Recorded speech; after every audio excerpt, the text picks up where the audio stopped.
I've always believed that trees remember things. They hold the wind, the ash, the scent of rain in their bark. They witness things we forget. When I first bought the lot at the edge of Pine Hollow, a long sloping patch of land that the realtor called useless backside buffer, I didn't see it as useless at all. I saw it as the one place I could finally breathe. I had spent 28 years in the U.S. Forest Service, 28 seasons watching the cycles of fire, flood, regrowth, and loss. I knew what it meant to lose everything to a wall of flame. I had stood knee-deep in soot where homes once stood, handing stuffed bears to trembling children while smoke still lingered. I had walked charred paths with widows who couldn't speak. So when I retired, I didn't dream of ocean views or pristine golf courses.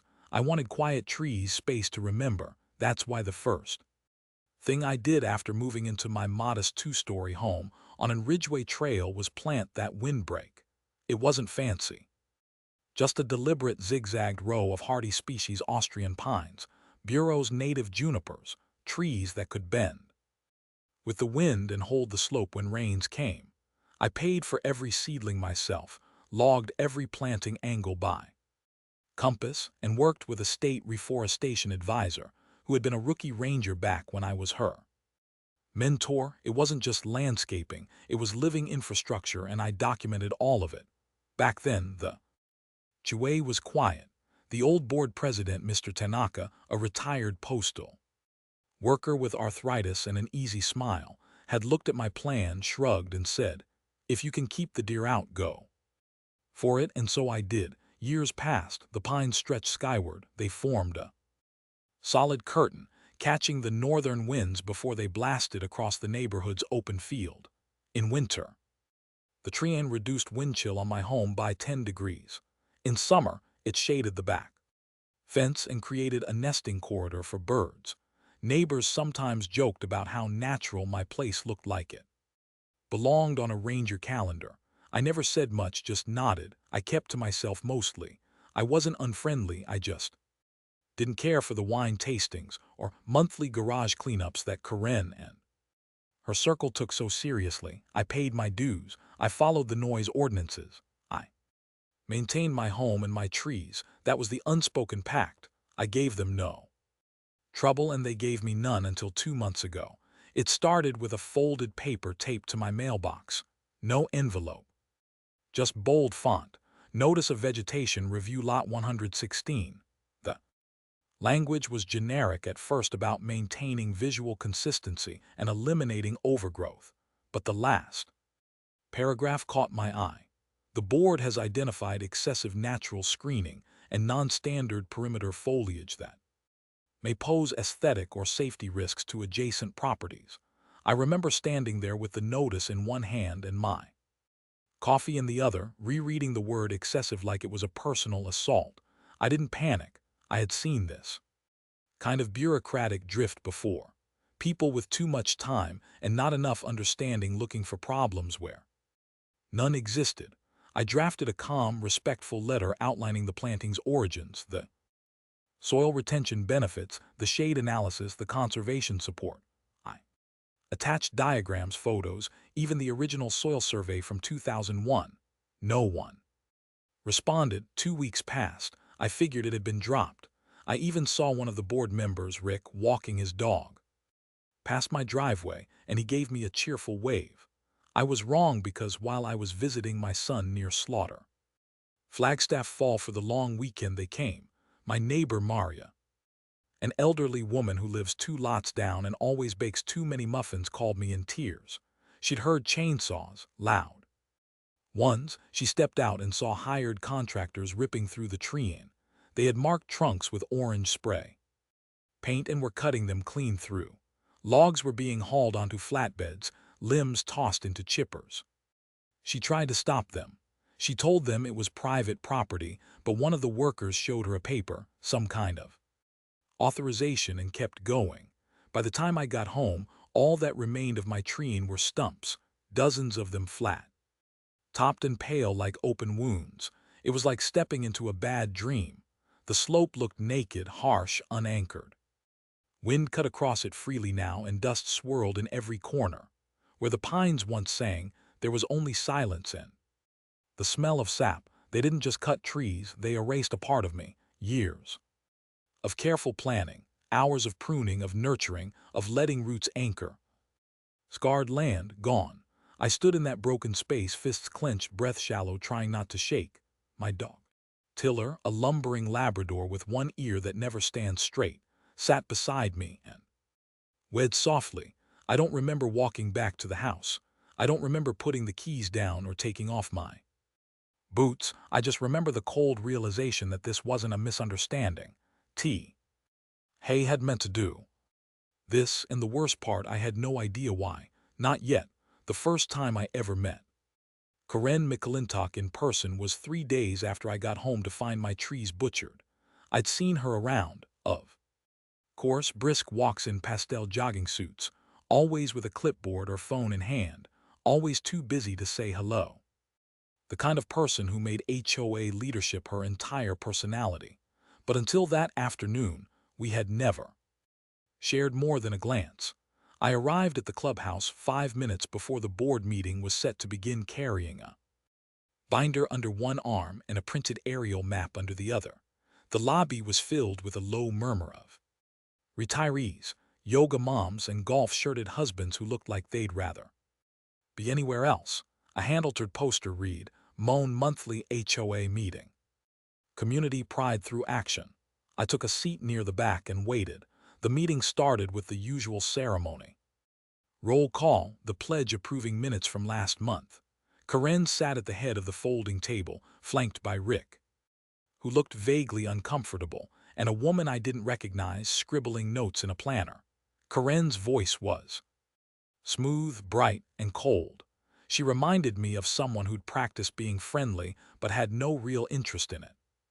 And now, she said, clasping her hands like a kindergarten teacher, I'd like to share some exciting progress in our perimeter beautification initiative.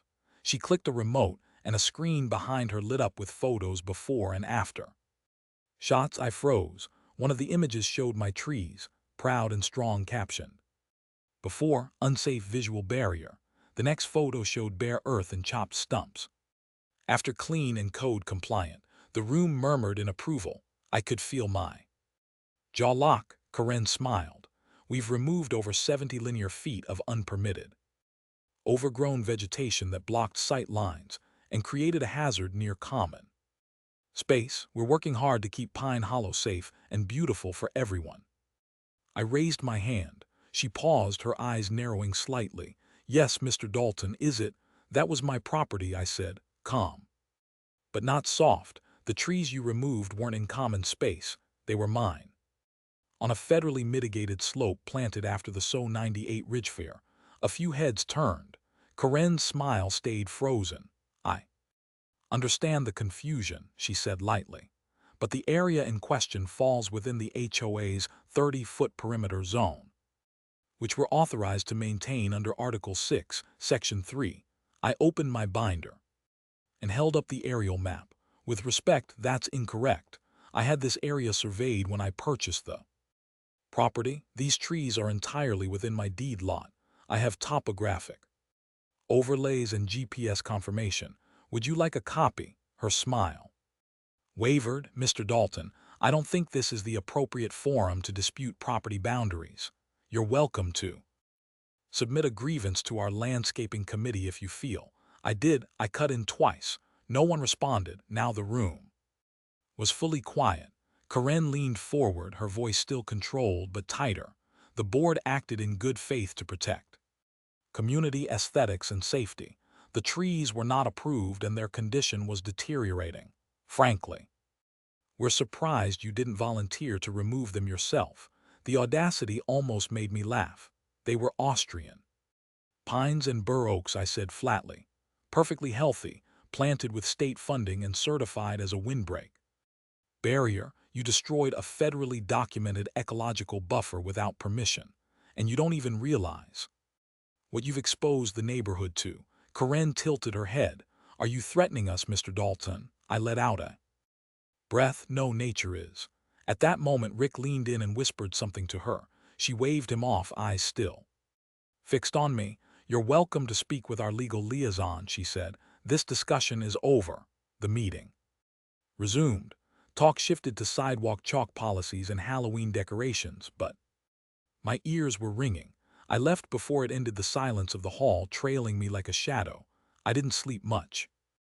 That night, I sat at my kitchen table with the binder spread open, flipping through old documentation, forestry, letters, conservation zone maps. I had every paper, every date, every approval. Yet they acted like I was some crank with backyard weeds. The next morning, I filed a formal complaint with the city zoning office and submitted copies of the documents to the State Department of Environmental Conservation. I also contacted an old friend, Nancy Yates, who now worked at the state's Urban Forestry Division. She remembered my tree line. She had helped me write the original planting proposal. "This is more than just a landscaping issue, she told me. Those trees were part of a mitigation project.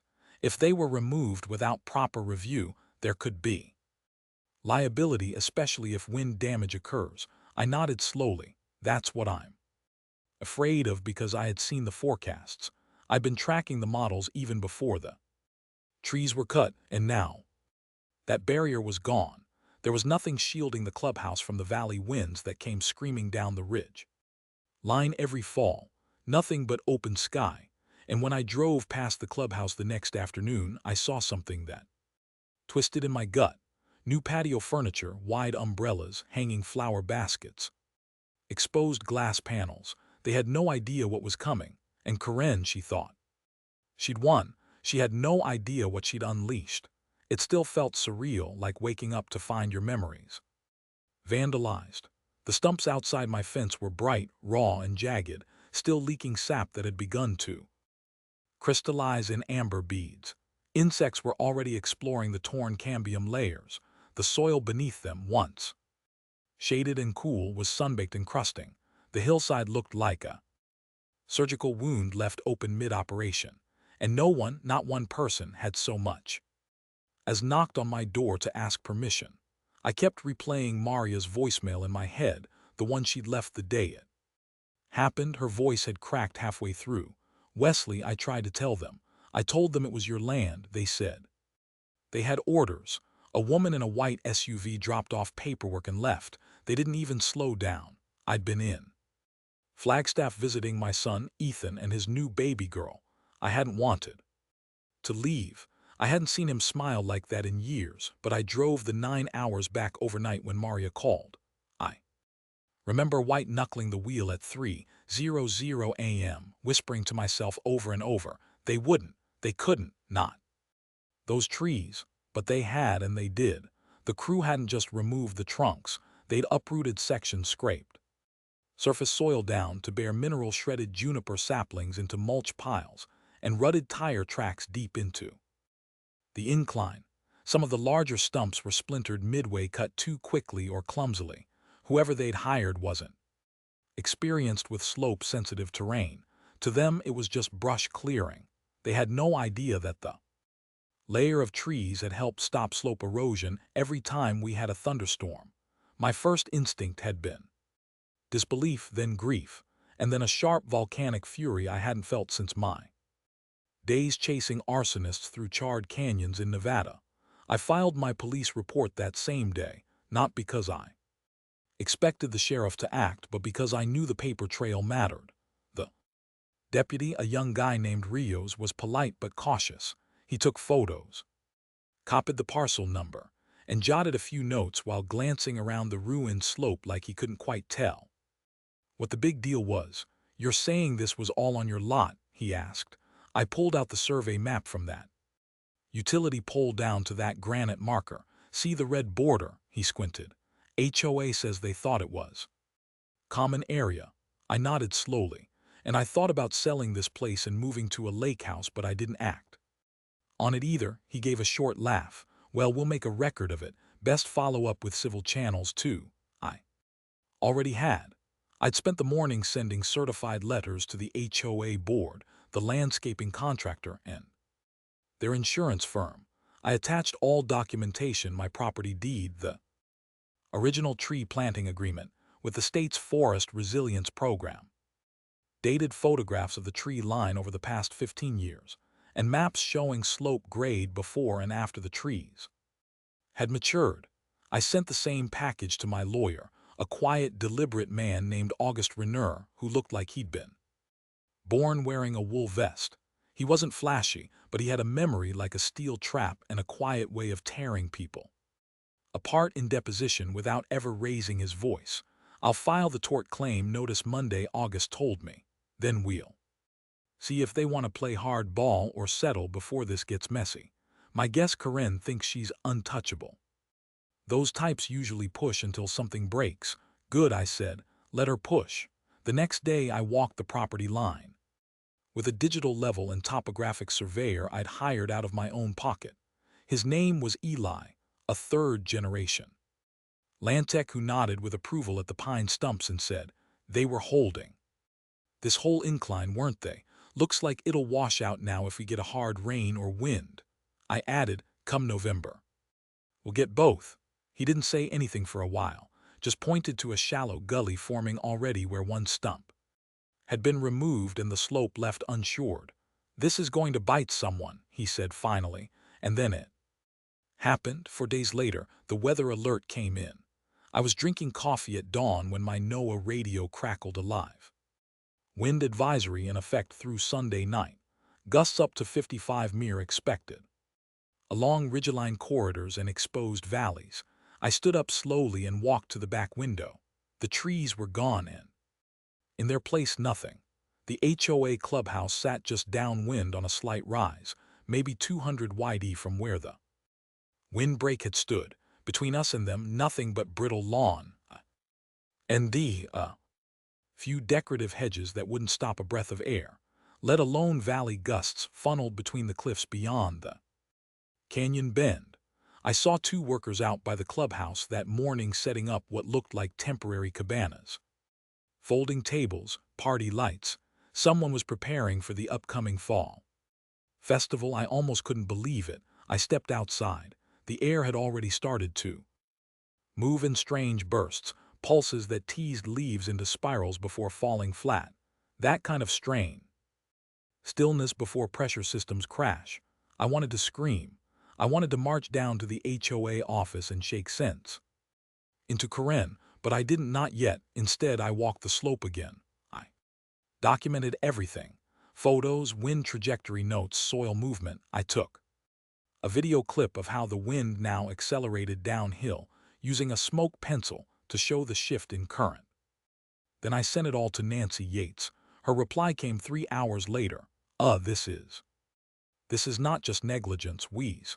It's environmental liability, if that clubhouse takes damage and the windbreak was removed without proper environmental review, the HOA could be on the hook for full restitution." I saved the email, printed it, and added it to my binder, because now it wasn't just personal, it was structural, and nature wasn't going to wait for them to wake up. The wind arrived before the storm did. It started like a whisper, branches quivering, flags snapping half-heartedly on front porches. But by the time I left my house that Thursday afternoon to walk up to the HOA office, it had started its usual descent. From the canyon, sharp, dry, and curling around the ridge like it had a mind of its own. I knew that kind of wind. It wasn't aimless. It was searching for resistance, and without the windbreak trees, it would find nothing but glass and siding. I didn't go to the clubhouse meeting that day out of revenge. I went because I needed her to look me in the eye. The HOA's main office was tucked behind the tennis courts, housed in the same over-decorated building that served as both event center and management hub. Faux columns, brick veneer, a red metal roof that always shimmered too brightly in the sun. Inside it smelled like laminate flooring, scented plugins, and overly aeron-conditioned paper. Karen was standing behind the reception counter when I walked in. She was reviewing a clipboard with 2 other board members, both men, both with the sunken, weary look of men who'd said yes to too many bake sales and banner fundraisers. She looked up. Her mouth tightened slightly, but she didn't miss a beat. "Mr. Dalton," she said, adjusting her glasses, "do you have an appointment?" I have the wind, I replied.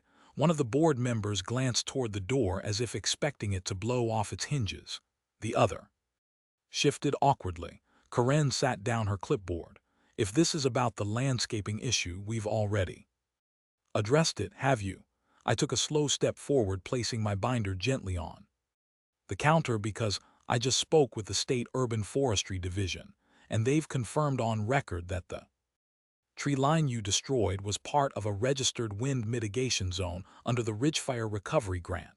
That means you didn't just clear overgrowth, you violated a federally documented ecological barrier. Karen raised an eyebrow. We were told the area was unclaimed HOA maintained slope. By whom? I asked. Your gut instinct, because I have 3 surveys that say otherwise, not to mention deed overlays, annotated GIS maps, and a floodplain file that lists that slope as protected terrain. I don't think this is the place. No, Karen. I cut her off, voice still low but sharp. This is exactly the place. Because you didn't ask, you didn't check, you didn't so much as post a notice on my door. You hired someone to come into my land, destroy 27 trees, and walk away like it was a shrub trimming service. Karen exhaled through her nose, folding her arms. Look, Mr. Dalton, we acted with the understanding that those trees were a liability. They obstructed visibility. They were irregularly maintained, and the community has repeatedly requested that unsightly barriers be removed, especially those bordering community amenities. I laughed, incredulous. Unsightful. Those trees were the only reason the eastern end of this development hasn't blown away in the last 5 winters. And now, with a windstorm days away, you're hosting a fall festival in a glass-walled clubhouse that has 0 protection and is perched directly in the wind channel. You don't even understand what you've done. We've consulted with our own arborist, she said, lips thinning, and he reported no ecological risk. Your arborist? I opened my binder, flipping pages until I found the screenshot. You mean Joe Lincoln from Green Star Tree Services, the one who did your Christmas lights last year. He's not a forester, Karen. He's a trimmer. He's not certified in slope mitigation, wind corridor evaluation, or federal land use compliant. See, but sure.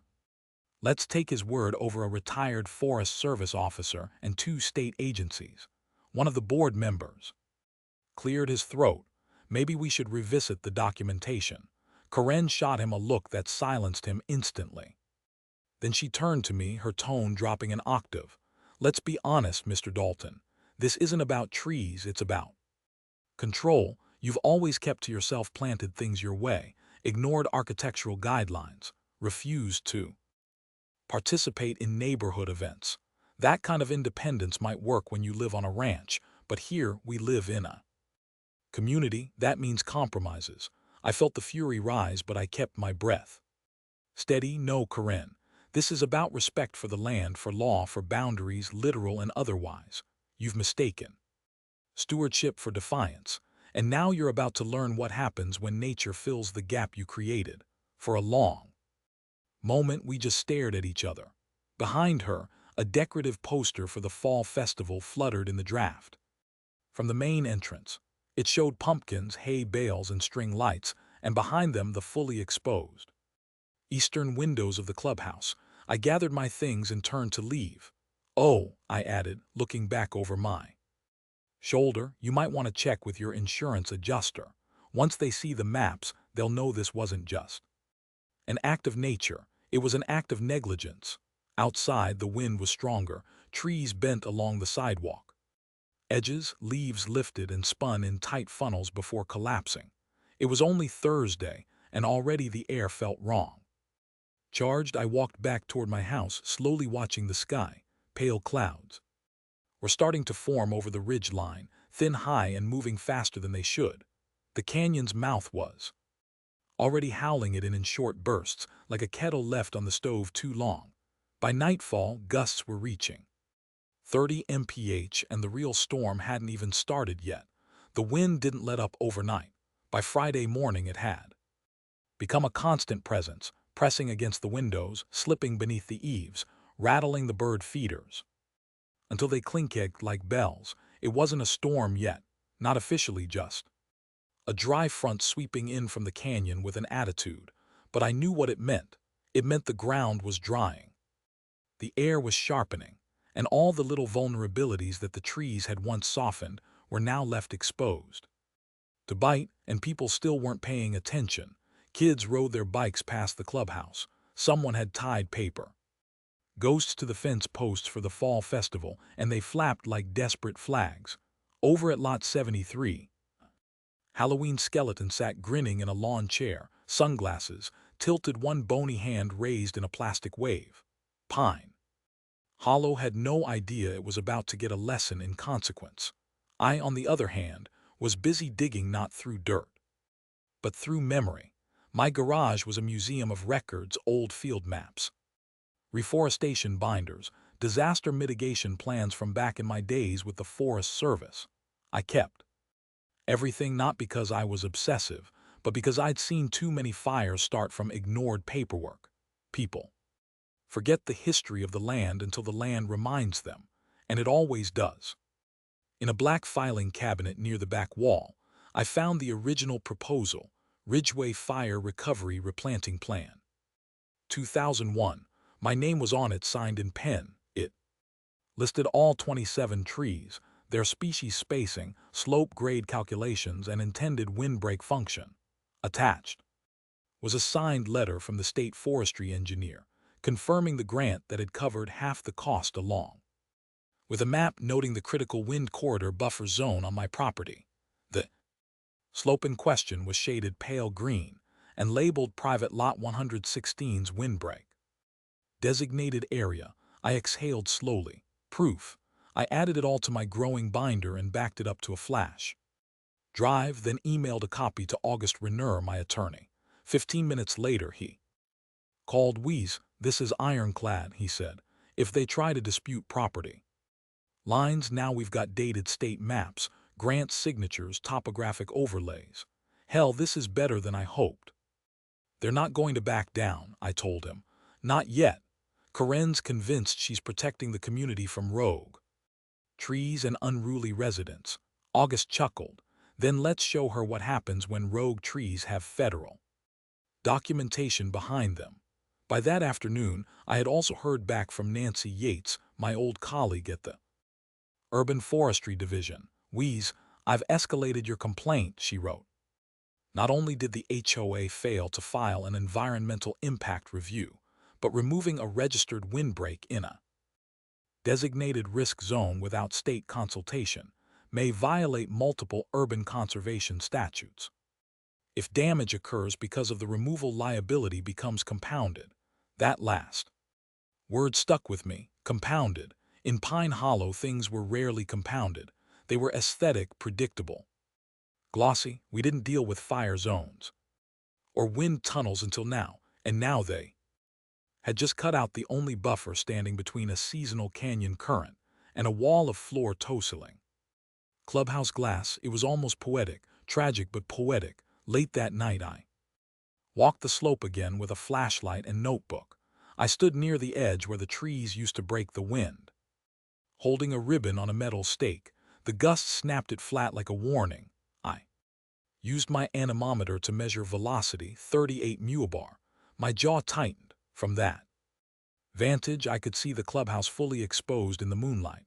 Its freshly painted pergola, the tidy row of Adirondack chairs, a new fire pit installation gleaming in stone, all of it completely vulnerable. They hadn't reinforced a single thing. Just as I was turning to go, I saw headlights approaching from the East Service Road, a white SUV Corinne's. She parked near the side gate and got out, jacket pressed tight against her body hair, flaring sideways in the wind. She walked to the clubhouse side entrance and unlocked the door, vanishing inside. Curious, I waited, stepping back behind the utility box that sat just off the path. A few minutes passed, then the lights inside flicked on and I saw her silhouette moving around inside the glass-walled main room. She wasn't alone. There were papers on the table, a laptop. She was speaking to someone on a video call. I couldn't hear her, of course, but from her gestures and the way she kept pointing toward the east-facing wall, I could guess she was worried. She should have been. I watched her for a long time. Part of me wanted to walk in right. Then tell her what I knew, what was coming, what the law said, but I didn't. Because Karen wasn't someone who listened to words. She only responded to consequences, and those were coming. Faster than she realized. Back at home, I made my final preparations. I printed duplicates of every page in my binder. Tree surveys, grant records, soil tests, wind modeling diagrams, and even stills. From a video I had taken showing how debris used to gather behind the trees, but now blew straight into the clubhouse. Lawn. I placed everything into labeled folders, one for the HOA legal team, one for the city council, and one for the local paper. I wasn't bluffing. If that windstorm hit hard and if that damage landed squarely where I knew it would, I would ensure that every resident in Pine Hollow knew exactly why. They thought they were beautifying the neighborhood. All they did was rip out its lungs, and nature was already starting to scream. Saturday morning arrived under a sky that looked scraped raw. The sun rose behind a thick band of dusty haze, casting the neighborhood in a grainy yellow light, the kind that sets your teeth on edge before you even know why. The wind had not subsided. In fact, it had intensified overnight. Pine Hollow's decorative Halloween displays were either on their sides or had vanished altogether. An inflatable, which had taken up residence in the clubhouse fountain, and someone's plastic gravestone had impaled itself into my front hedge like a javelin. The fall festival was still on. There were signs posted on lampposts: pumpkin patch, chili cook-off, face painting, 2 p.m. at the clubhouse lawn, as if none of the conditions around us had changed, as if the air wasn't moving in gusts powerful enough to knock over folding tables, as if the brittle conditions and rising heat index didn't scream fire hazard and structural vulnerability, as if the windbreak trees had never existed. Karen McClintock was undeterred. I passed her that morning at the entrance to the clubhouse, as she oversaw a group of volunteers setting up tents and sound equipment. Her clipboard was clutched tight against her chest like a holy relic. She saw me. I saw her. Neither of us said a word, but the wind spoke for us both. By midday, gusts were reaching sustained speeds in the 40s. Leaves blew in horizontal streams across the sidewalks. Dust gathered in eddies near curb corners, and even the sturdier kids' bikes were being walked instead of ridden. I spotted one of the HOA's junior board members, Tyler Finch, struggling to secure a banner above the entrance. His foot slipped on a corner of the plastic tarp, and the ladder wobbled under him like a drunk on stilts. He caught himself just before it toppled. At 1:15 p.m. I received a call from Nancy Yates. "Wheeze," she said, "we just got internal clearance to issue a preliminary warning. I'm not saying full liability is guaranteed if damage occurs, but your documentation has created a clear enough chain. If that clubhouse gets hit, it will." I cut in calmly. There was a pause. Then so will they, she said, "but I need you to stay safe. You don't need to be the one proving anything when it all goes sideways." "I'm not proving it," I said. "I'm just letting it speak." Festival began at 2:07 p.m. According to the music, the sound system sputtered through bursts of static as speakers were jostled by the shifting wind. A small crowd had gathered, mostly families, a few retirees, teenagers in hoodies pretending they weren't cold. I stayed on my porch far enough away to observe, close enough to witness. The sky darkened not with clouds, but with dust. The dry air pulled topsoil from garden beds and layered a fine grid across everything. I watched a cluster of helium balloons snap from a booth and shoot skyward like startled geese. One struck a street light and exploded with a pop that made half the crowd jump. And then just before 3:00 p.m. it happened. Roar, not thunder, but wind in force rushed down from the canyon mouth. You could see it hit like a wave against a hillside. Trees leaned violently, lawn chairs flipped, paper signs were shredded in seconds, and the east-facing wall of the clubhouse, the one built from unreinforced glass panels, now Bare without the protection of my pines took a direct blast. 3 panels cracked at once. There was a sound like a shotgun, then another and another. Glass didn't just shatter. It collapsed inward, raining over the festival tables and sending shrieks across the lawn. Parents grabbed children. Vendors ran for their tents. One table flipped entirely, slamming into the side of the popcorn machine and knocking over a decorative cauldron that began belching smoke as it sparked. Someone screamed that it was on fire. It wasn't, not yet. But I could smell the wiring frying. Corinne burst from the clubhouse. Her hair tangled, her clipboard gone. She was yelling something no one could hear. Tyler Finch was on his knees by the speaker system trying to unplug something, and Rick, mild-mannered Rick, was on his phone, backing away from the glass with eyes wide and mouth open like a man watching a tornado swallow his barn. From my porch I watched. It wasn't glee I felt. It wasn't triumph. It was grief. Because this never had to happen if they had just listened, if they had asked, if they had understood what the land does when it's stripped of protection. Within minutes, emergency sirens sounded. Fire truck arrived from Station 9, followed by a patrol SUV from the HOA sheriff's office. EMTs started checking.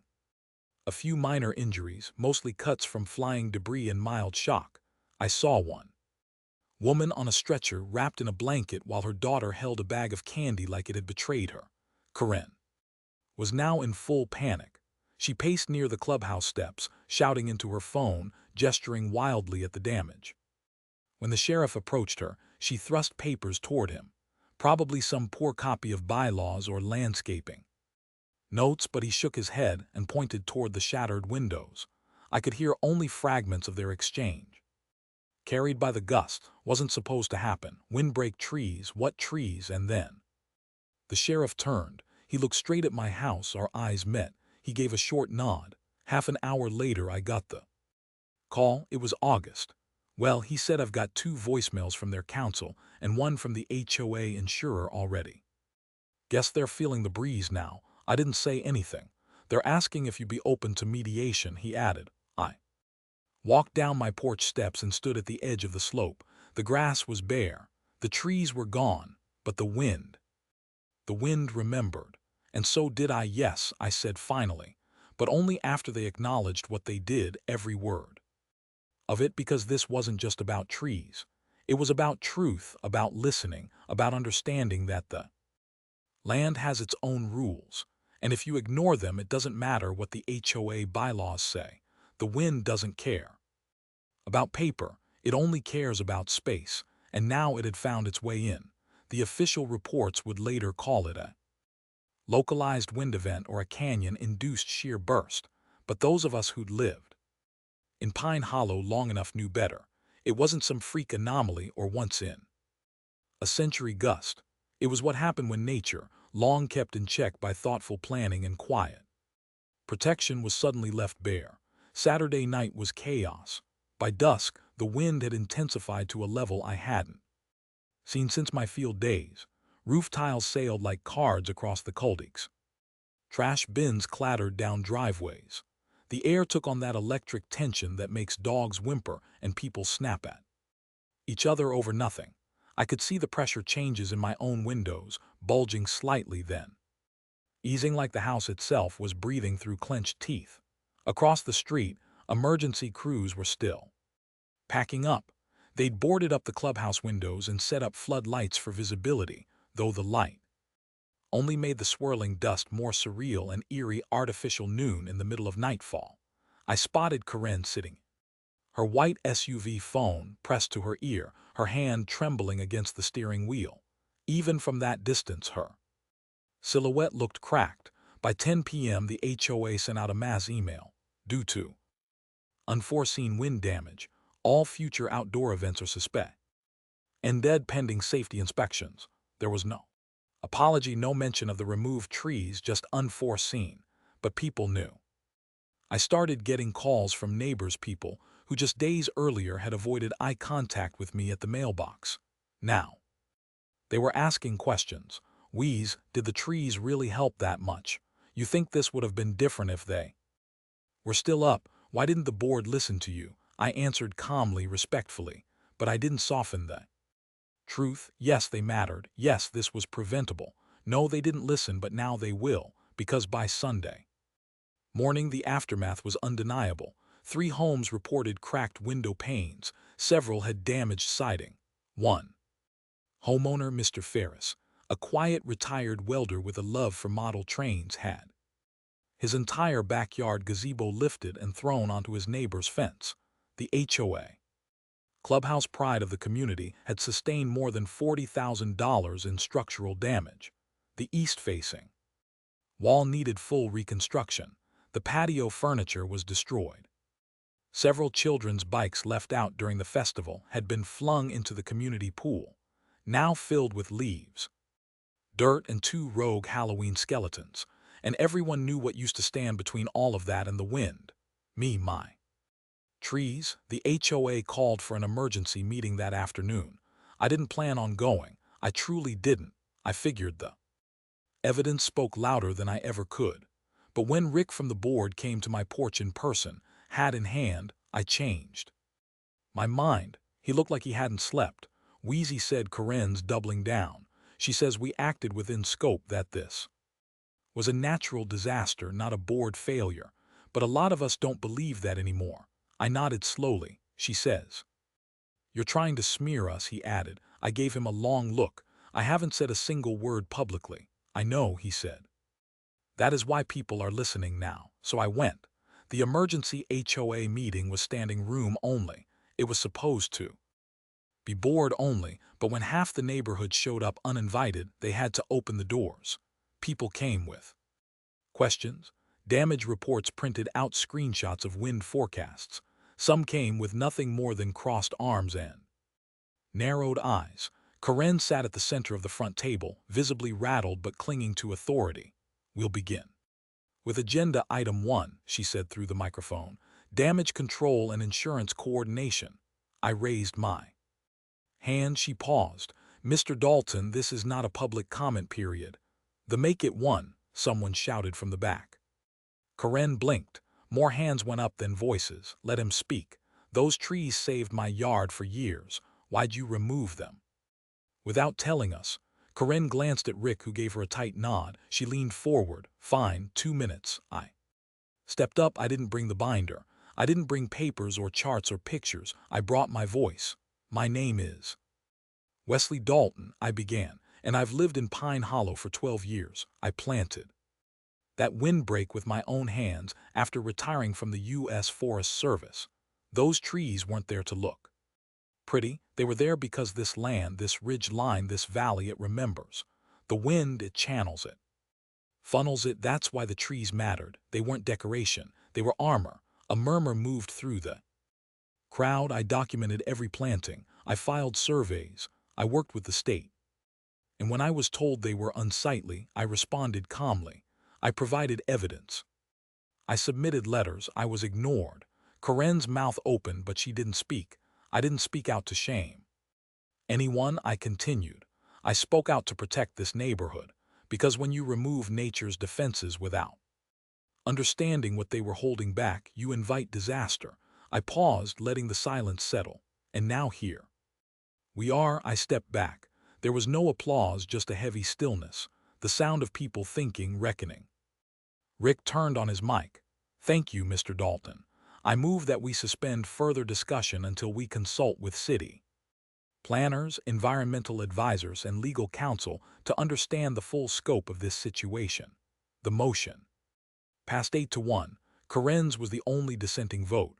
As I left, neighbors stopped me. Some shook my hand, some apologized. One woman, Melissa from Lot 52, handed me a bunt cake and whispered, "I'm sorry I called your yard wilderness. You were right." But I wasn't after apologies. I was after acknowledgement, and nature had made my case for me in full. The wind was dying down now slowly. The trees were gone, but the message they carried had finally landed. I thought naively that once the storm proved the point, the fight would be over. But if there's one thing more persistent than wind, it's pride. And Corinne McClintock's pride didn't just dig in. It built a trench and brought sandbags. 2 days after the emergency meeting, I received a letter slid under my front door.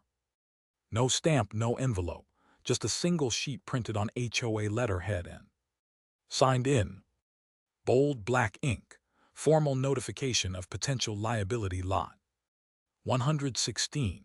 According to the letter, I had failed to maintain adequate landscaping control, neglected to participate in the HOA's visual perimeter review, and knowingly allowed an environmental hazard to develop over time, culminating in community-wide damages during the October wind event. It was surreal. They were blaming me, my land, my trees, my loss. Corinne was twisting it all into an accusation that I'd allowed the disaster to happen by planting unauthorized vegetation, by failing to warn the board of the risk, and by refusing to comply with community standards. I stared at the letter for a long time, rage simmering just below the surface. Then I picked up the phone. August, I said as soon as he answered, we've got a new development. After I read him the letter, he let out a slow whistle. She's panicking, he said. That's the sound of a sinking ship throwing accusations overboard. Can she make it stick legally? No, but in the court of public opinion, it muddies the water. That's what she wants. If she can convince the community that you were some rogue landowner endangering everyone with your trees, it gives her cover. I exhaled. Then it's time I speak publicly. We decided to hold a private mediation session first per HOA bylaws. It was a required step before formal litigation. August sent the request to their counsel. Meanwhile, I contacted a reporter I knew from my Forest Service days, Daniel Reeds, now working a column at the Pine County Tribune. I told him the basics. I offered to show him the documents, the before and after satellite images, the grant approval forms, the state recommendations, even the warnings from Nancy. He didn't hesitate. This is bigger than a neighborhood spat. He said it's a case study in HOA overreach and environmental negligence. The article published 2 days later, Winds of Consequence, how HOA mismanagement cost a neighborhood its natural shield. It included aerial images of the property, a diagram of wind patterns before and after the tree removal, and an interview with Nancy Yates outlining how rare and critical those kinds of windbreaks were. The piece went viral, at least locally. Neighbors printed it out. Some taped it to their mailboxes. Others posted it on the HOA's community board before Corinne had it removed, but it was too late. The seed had been planted. At mediation, Corinne arrived late, flanked by 2 attorneys in dark suits who looked as uncomfortable as she did angry. August and I were already seated, folders, organized, projector ready. The mediator, a calm, middle-aged man named Watt Warren, greeted us with a practiced neutrality. We presented our case first. I walked through the land deed, the topographic overlays, the slope risk data. August showed the grant documents, the conservation designations, and even video footage from my wind tests post-removal. We explained how the HOA acted without notice, without legal jurisdiction, and in direct violation of environmental protocols. Corinne's team objected, of course. They claimed the area was ambiguous. The trees were deteriorating, and the board had acted in the best interest of community safety. That word again. Safety. I couldn't help but laugh softly. When it was her turn to speak, Corinne's voice was cool, but cracks showed through. We believe Mr. Dalton failed to disclose the risk his trees posed to adjacent properties, particularly their density and growth pattern. His refusal to engage with the community on landscaping standards created confusion regarding responsibility. Warren raised an eyebrow. Are you suggesting the windstorm damage was caused by his failure to prevent it? Corinne hesitated. I'm suggesting he had information he didn't share, she replied, and that his plantings, unauthorized and unmanaged, contributed to confusion about where responsibility lay. It was a weak argument, and Warren knew it. He turned to me. Mr. Dalton, is it true you notified the board in writing of the tree's purpose and location? I nodded. Twice, once by letter, once by certified email. No one responded. And you documented the boundaries with 3 Separate surveys, including GPS overlays. Warren sat back. I think we can conclude the HOA acted without proper authority. One of Karen's attorneys leaned in to whisper. She stiffened. Warren continued, my recommendation, unless formal litigation is preferred, is that the HOA issue a written apology, agree to a replanting plan, and cover Mr. Dalton's legal and land remediation costs. Otherwise, I believe he will succeed in court, especially with the press coverage and agency support. The silence in that room was the kind that only comes from checkmate. Karen said nothing, but her fingers tightened around the edge of the table so hard her knuckles went white. The next day I received a letter, this time in an envelope, this time typed, with official headers and full acknowledgement of procedural oversight and boundary misinterpretation. There was no mention of liability or guilt, just a polite, sterile paragraph about moving forward in cooperation, but I knew what it meant, so did everyone else. The wind had carried the truth farther than her accusations ever could. And Pine Hollow was beginning to listen. I never wanted to go to court. I'd seen enough of conflict in my life. Wildfires didn't negotiate, and neither did bureaucracy. But sometimes the only way to end something is to go all the way through it. Karen refused to settle. Despite the mediator's clear assessment, despite the storm's proof, despite the article that half the county had now read and reposted, she insisted on setting the record straight in legal proceedings. I got the email from her counsel 2 days after mediation. We respectfully declined the proposed settlement. Our client believes the facts have been misrepresented and welcomes a judicial review. August forwarded it to me with a simple note. So be it. We filed the suit the following Monday. Dalton v. Pine Hollow HOA. Citing unlawful destruction of property, environmental negligence, and violation of state conservation statutes. Within a week, 3 more parties joined the filing, 2 adjacent homeowners whose fences were damaged in the storm, and Maria, my neighbor, who had documented the tree removal in real time. With her phone from her second-story window, the HOA board tried to circle the wagons.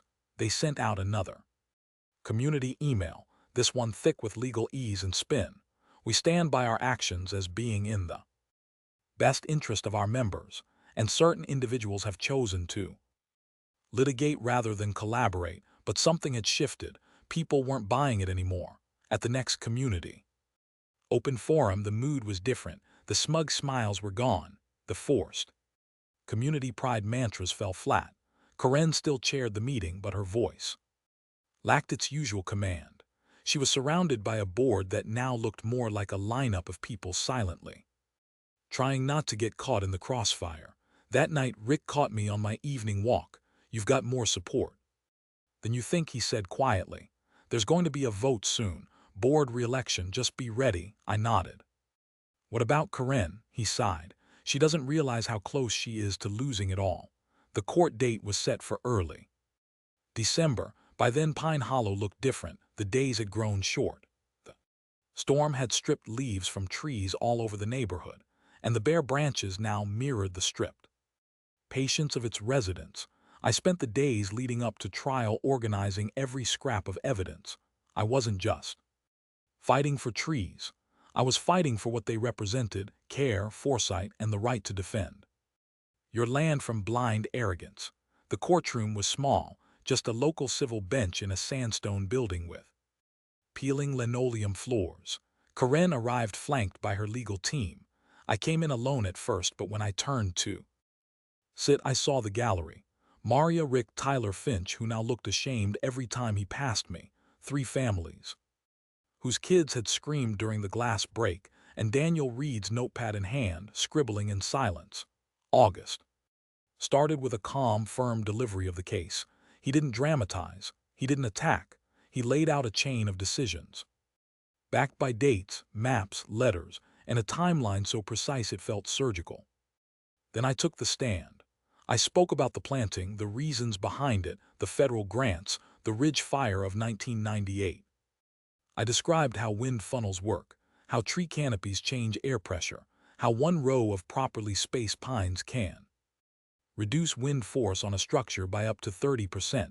I showed the forecasts, the anemometer readings. I handed over a printed copy of Nancy Yates' official letter. Corinne's team objected often, but the judge allowed most of it through. Then came Corinne's turn. She took the stand. With a calm, practiced posture, her voice was precise. Even the board did what it believed was necessary, she said. We consulted our usual landscaping contractor, who assured us the trees were not essential. We were unaware of any grant or protective status. Mr. Dalton did not make that information available to us in a formal capacity. And once the trees were removed, the storm damage was unfortunately beyond our control. Unaware, August stood. Do you acknowledge receipt of Mr. Dalton's certified letters? Corinne blinked. I don't recall. August handed a printed delivery receipt to the clerk, dated September 3rd. Signed by your assistant with your name listed in the recipient field. Corinne said nothing. Then August pulled out a final piece, a photograph of the windbreak from the year before printed beside a post-storm image of the shattered clubhouse windows. No further questions, he said. The judge took 1 week to review. During that time, things in Pine Hollow broke open. The Pine County Tribune ran a second piece, HOA on trial. A community learns the price of ignoring nature. Letters to the editor poured in. Neighbors emailed the board demanding answers. Some called for Corinne's resignation outright. When the ruling came, it wasn't just a win. It was a statement. The court finds that the HOA acted outside its authority in removing vegetation on private property without consent, causing demonstrable harm. Damage is awarded to the plaintiff in full. The HOA is further ordered to fund an ecological restoration plan overseen by a certified forestry advisor and to issue formal community notice of the ruling. Corinne didn't attend the final hearing. She resigned quietly 2 days later, and when I walked outside the next morning, I found a note on my porch folded in half, placed under a small rock. It was written in delicate shaking cursive. I voted for her. I'm sorry I didn't ask you what the trees were for. Thank you for not backing down. Jamlet 28. I folded the paper, tucked it in my pocket, and looked out over the slope. The ground was still a bare, but that would change. The wind had shifted, and now it was time to rebuild. The first tree I replanted was a bur oak, strong, slow-growing, stubborn in its roots, like I had to become. I chose a late autumn morning when the air had finally quieted and the ground had begun to soften after weeks of dryness.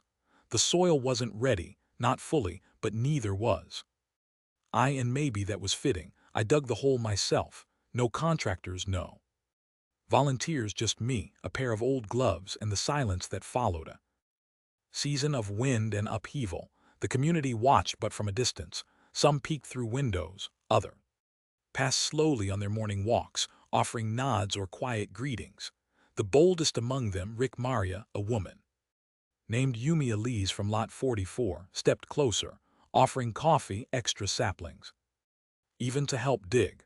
I let them, not because I needed the help, but because healing like wind needs space to move.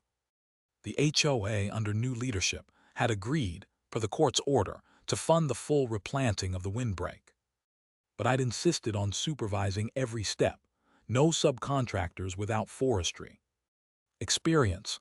No decorative landscaping crews treating it like a beautification project. These weren't decorations, they were guardians. We chose the species carefully, reintroduced Austrian pines and bur oaks, but also layered in Rocky Mountain junipers and silver buffalo berry to diversify the ecosystem. Nancy Yates helped design the layout. She even came out in person one weekend, standing on the edge of the slope in her work boots. And Stat issued windbreaker, smiling like we'd come full circle. This, she said, resting a hand on the young sapling. I just anchored. This is what resilience looks like. The restoration plan would take 3 years. Full canopy growth would take 15. I probably wouldn't live in Pine Hollow forever, but I'd stay long enough to see the line begin to rise again, to see the wind slow when it reached the trunks, to hear the first rustle of needles. Returning to the slope, the new HOA board, now chaired by Rick, held their first open forum that winter. It was a different room than the ones Karen used to rule, warmer, less defensive. Invited me to speak.